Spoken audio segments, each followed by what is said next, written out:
Hello, പുതിയൊരു വീഡിയോയിലേക്ക് എല്ലാവർക്കും സ്വാഗതം. ഇന്നത്തെ നമ്മുടെ റെസിപ്പി ഒരു ഫ്രൂട്ട് കസ്റ്റാർഡാണ്. അപ്പം ഫ്രൂട്ട് കസ്റ്റാർഡ് എന്ന് കേൾക്കുമ്പോഴേ എല്ലാവർക്കും അറിയാം അതിലെന്തായാലും കസ്റ്റാർഡ് പൗഡർ വേണം അല്ലേ. അപ്പം കസ്റ്റാർഡ് പൗഡർ ഇല്ലാതെ എങ്ങനെയാണ് ഫ്രൂട്ട് കസ്റ്റാർഡ് ഉണ്ടാക്കുന്നത് നമുക്ക് നോക്കാം. അതിനായിട്ട് ആദ്യം തന്നെ 1/2 ലിറ്റർ പാല് തിളപ്പിക്കാനായിട്ട് വെക്കാം.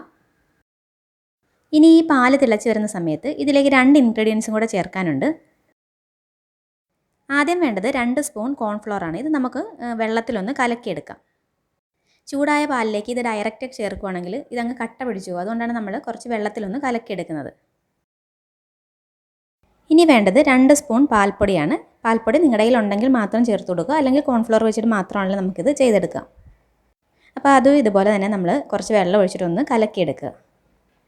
ഈ സമയത്ത് നമ്മുടെ പാല് നന്നായിട്ട് തിളച്ച് വന്നിട്ടുണ്ട്. ഇനിയിപ്പം നമുക്ക് മധുരത്തിന് ആവശ്യമായിട്ടുള്ള പഞ്ചസാര കൂടെ ചേർത്ത് കൊടുക്കാം. ഞാനിവിടെ 3 ടേബിൾ സ്പൂൺ പഞ്ചസാരയാണ് ചേർത്ത് കൊടുക്കുന്നത്. പഞ്ചസാരയും കൂടെ ചേർത്തതിന് ശേഷം നന്നായിട്ടൊന്ന് മിക്സ് ചെയ്തെടുക്കുക.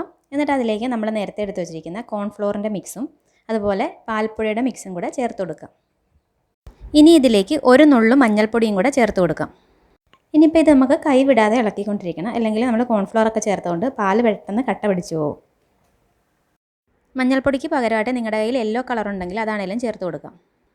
മഞ്ഞൾപ്പൊടി ചേർക്കുന്നതുകൊണ്ട് തന്നെ നമ്മുടെ ഫ്രൂട്ട് കസ്റ്റാർഡിന് ഒരു ലൈറ്റ് യെല്ലോ കളർ മാത്രമേ വരുള്ളൂ. അല്ലെങ്കിൽ നല്ല കളർ വേണമെന്നുണ്ടെങ്കിൽ നിങ്ങൾ യെല്ലോ കളർ തന്നെ യൂസ് ചെയ്യണം. ഇപ്പം എന്താ നമ്മുടെ പാലും കോൺഫ്ലവറും ഒക്കെ ഒന്ന് കുറുകി നല്ല തിക്കായി വന്നിട്ടുണ്ട്. ഈ സമയത്ത് നമുക്ക് അതിലേക്ക് 1/2 ടീസ്പൂൺ വാനില എസൻസും കൂടെ ചേർത്ത് കൊടുക്കാം. അപ്പോൾ എന്താ നമ്മുടെ കസ്റ്റേർഡ് മിൽക്ക് ഇവിടെ റെഡി ആയിട്ടുണ്ട്. ഇനി ഇത് തണുത്തതിന് ശേഷം നമുക്ക് വേറൊരു ബൗളിലേക്ക് ഒഴിച്ചു കൊടുക്കാം.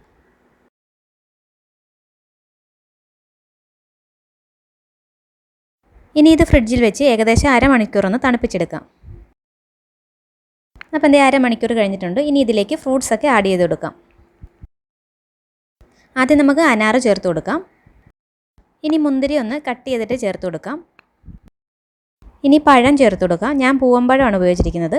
അതുപോലെ ആപ്പിളും ചേർത്ത് കൊടുക്കാം. അതുപോലെ മാംഗോ. ഇനി നിങ്ങളുടെ കയ്യിൽ എന്തൊക്കെ ഫ്രൂട്ട്സ് ഉണ്ടോ അതെല്ലാം നമുക്കിതിലേക്ക് ചേർത്ത് കൊടുക്കാം. ഇനിയിപ്പോൾ നിങ്ങളുടെ ഈ ഫ്രൂട്ട്സ് കുറവാണെന്നെങ്കിൽ ഉള്ളത് വെച്ചിട്ടാണെങ്കിലും നമുക്കിത് ഉണ്ടാക്കിയെടുക്കാം.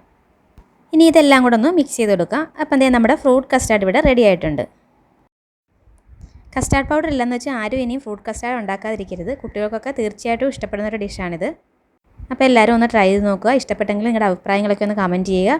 അതുപോലെ ആദ്യമായിട്ട് എൻ്റെ ചാനൽ കാണുന്നെങ്കിൽ ഒന്ന് സബ്സ്ക്രൈബ് ചെയ്ത് സപ്പോർട്ട് ചെയ്യുക. Thank you for watching my channel.